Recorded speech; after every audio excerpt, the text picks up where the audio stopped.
loud, cocky, if you will. A little bit. First time I ever seen anybody really skate. I was used to wearing cloth knee pads and Morcon helmets and stuff. Mike had the flyaway, he was at Skateboard with John Hardenon. And it was kind of like the first time I ever experienced a real skateboarder, other than a picture in the magazine.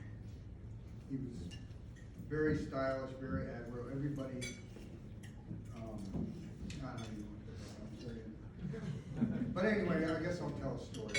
Everybody knows Mike's story. Everybody knows Mike Mapp and his successes. He can build you a ramp or a rail this big all the way up to a full height. But Mike and I used to go skate all these places when they were open, like Crofton. And then it all died and we'd still go skate it and jump the fence and whatnot. But I'm getting off track here.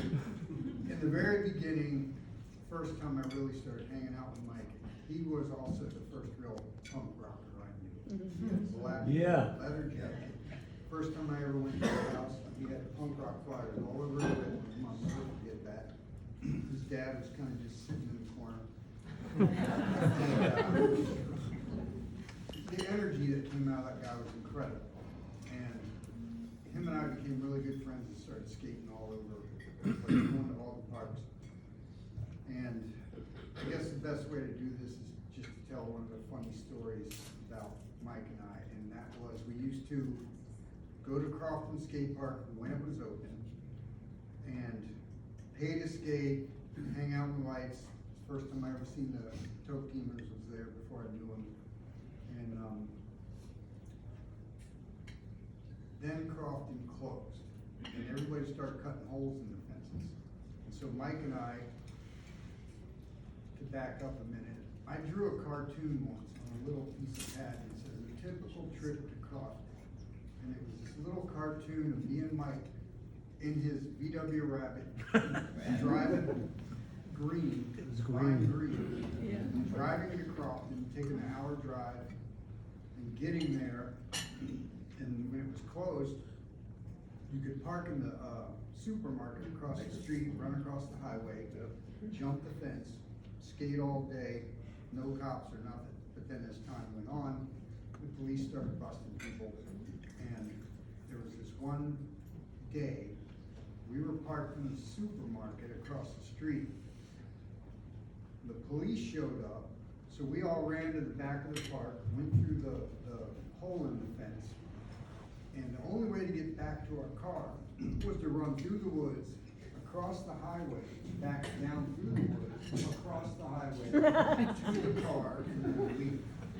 And I'll never forget running through those woods and getting sticker bushes and just getting all cut up, just trying to, outmaneuver the cops. And anyway, back to the cartoon, it showed us driving there, it showed us walking through the pro shop and saying hi, this is when it was open.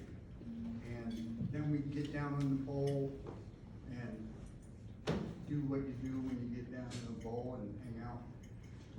And then it shows us skating, and then we get back in the car, and at the bottom of the hill there's a little convenience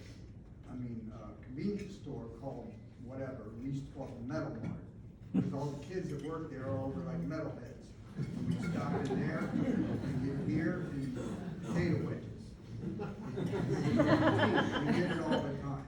So on this typical trip to Crofton, for some reason, my mom found it in my dresser.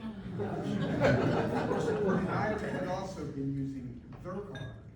So now she knows about my typical trip to Crofton. It involved drinking beer, buying potato wedges, and but I'm at a loss for words. But anyway, so there was the punk rock scene, there was Crofton, there was Skateboard, there was Lansdowne, and ever since I met Mike, we've been friends like that through and through. And he went on and became successful with his ramp company.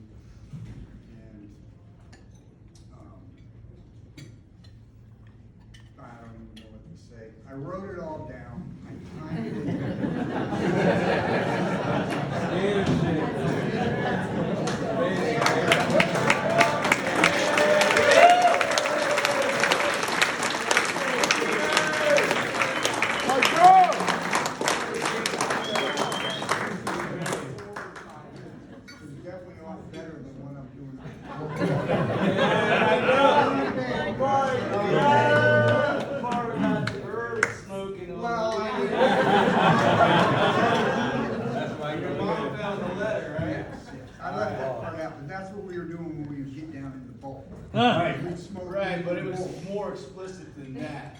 Well, And mom read the letter with your dad. there was another busted. thing we were doing on the way there. Yeah. What was you doing?